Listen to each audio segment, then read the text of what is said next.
I, 25 female, work as part of the sanitation department for a hospital. We have multiple different positions, most of which work on upkeeping the cleanliness of the general areas of the hospital. This, as well as making sure patient rooms and other utilized areas are sanitized regularly to ensure that patients and staff are protected as much as possible from any sort of environmental threats. We take out trash from nurses' stations, patient rooms, replace linen, clean the hallways and floors, as well as clean the bathrooms daily. So I started working about a year before the start of the pandemic, and as such, a lot of our processes have, as you can guess, changed and been more intense since. Our supervisors often come around to each floor to make sure that everyone in our department is working properly and being diligent about their cleanings. My position was what we call a float worker. Essentially, I've been trained in every area and will be assigned to cover people who call in sick or on their days off or on vacation. This comes with a lot of hurdles, such as trying to remember what order everything needs to be done in every area. We've got approximately nearly 30 different areas. So sometimes I need to ask our supervisors for a quick refresh on things that need to be accomplished over the day if I don't feel comfortable with my memory of the area. The downside to my position is that I won't know until I show up to work where I will be for the day.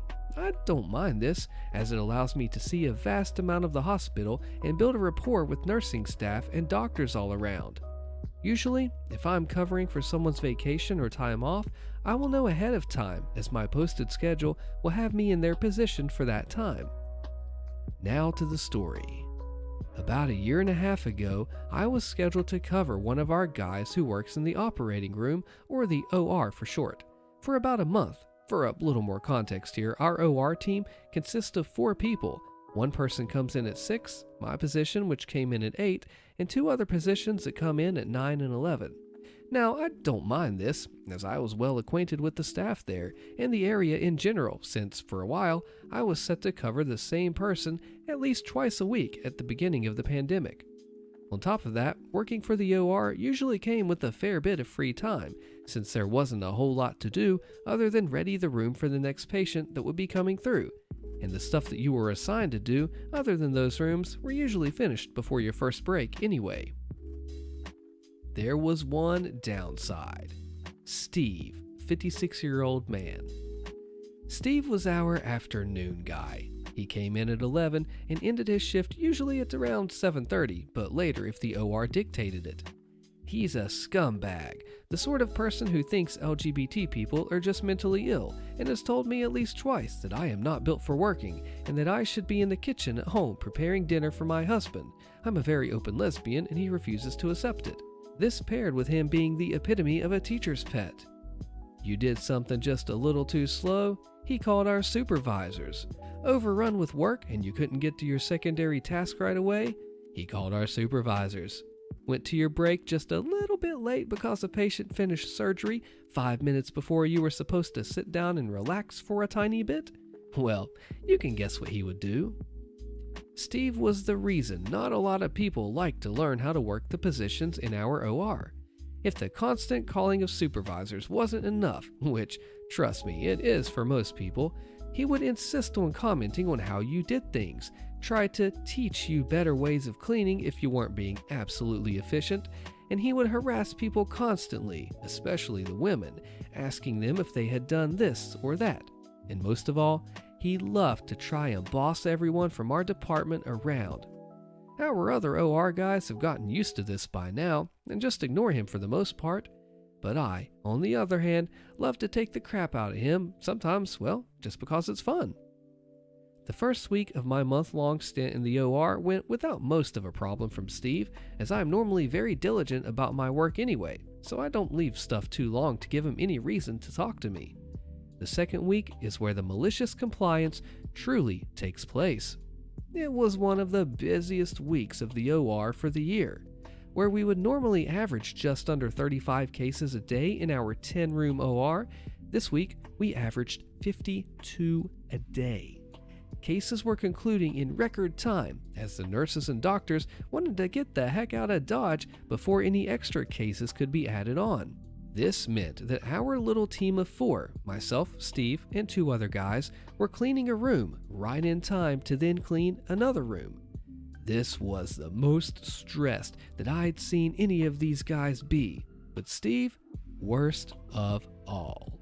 At around noon, rooms were coming out, and our early shift guy had just come back from his lunch, which he had to take an hour and a half late because of all the cases. We cut through the 2 rooms that we had left, and I made a quick round of my area to make sure that things weren't in shambles before I started to plan on heading to lunch. My area was as tip-top as it could be, so I checked the board before letting the guys know that I was heading to lunch, since we had some free time before more cases came out. Everyone was okay with this, except for Steve, surprisingly. He stopped me, and this was the back and forth that ensued. Steve said, "Hey, have you checked your sinks?" I said, "Yeah, I scrubbed them before the morning rush today." "How about your trash cans?" "Yeah, trash cans." "My goodness, yes, I checked them. One of them is half full, but I don't see half an hour making it that full. Now, can I go? I don't want to leave." "Well, what about your hallways? Did you dust them?" "Yes, I did. Now, please, leave me alone. I need to get to lunch before. How about your high dusting? Did you get—" "Steve, I'm going to ask you once, and only once. Mind your dang business and worry about your own area." And with that, I walked away. Steve very much did not like that at all. I was 10 minutes into my lunch in the OR's break room, halfway through my food, when our department director walked in. She walked over to me, tapped me on the shoulder — I had earbuds in watching an episode of anime that I'd missed over the weekend — and told me to meet her in our office after our lunch. I asked her what it was about, and she told me that we'd talk about it when I got down there. I was ticked off, to say the least. I knew that little rat had probably told our director that I'd hit him or something, and was going to use my little outburst as a threat that caused him undue mental harm, and that he didn't feel comfortable working around me if I was going to act like that. Mind you, I am a 6'4", 130-pound woman who's as sweet as pie, and Steve is 6'3" and probably about 230 pounds. As I was finishing my food and watching my episode, I peeked at the monitor on the wall that kept track of patients coming into the room and leaving. Every single room was currently closing up their cases, which meant that my OR team was about to get frickin' rocked.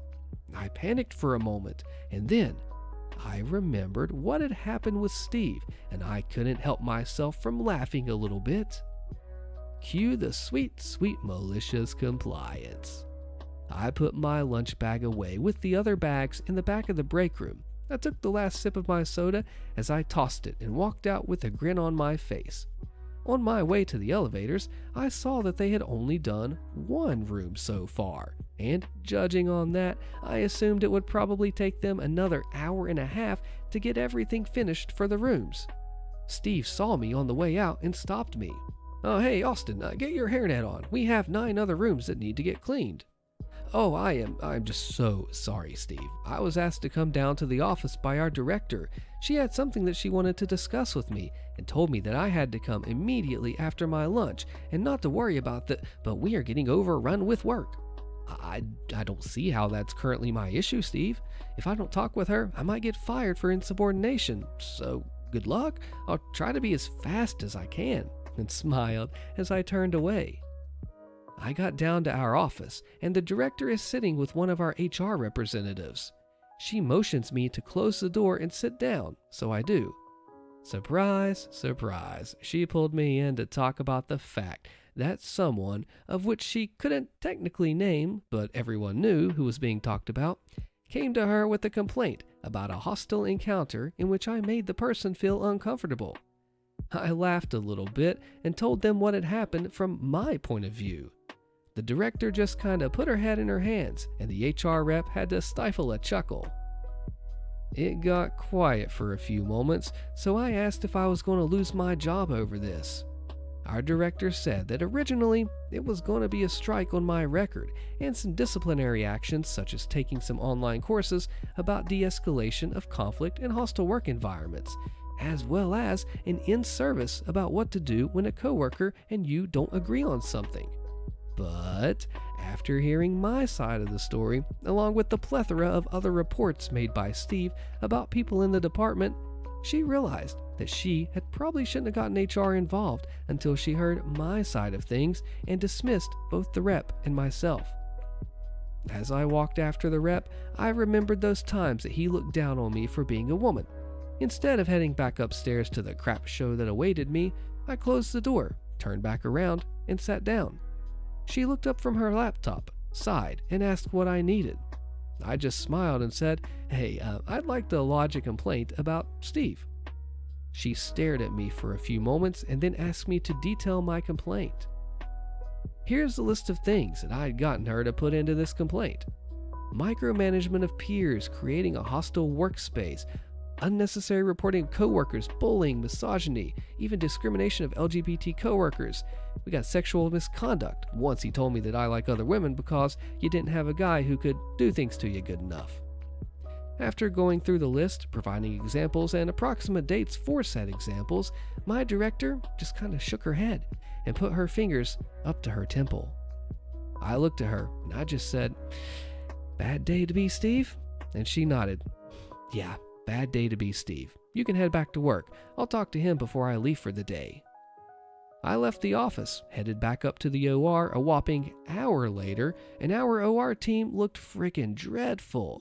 Even our morning guy, who's in his mid-30s and has been doing this upwards of a decade, was looking rough. They finished all of the rooms. Impressive. They all looked at me, and Steve was the first to say anything. Steve said, "Took you long enough, B. Where were you?" "Oh, don't worry, Steve. You'll find out soon enough. My meeting with the director, it went well." The morning guy was like, "Yeah, what happened?"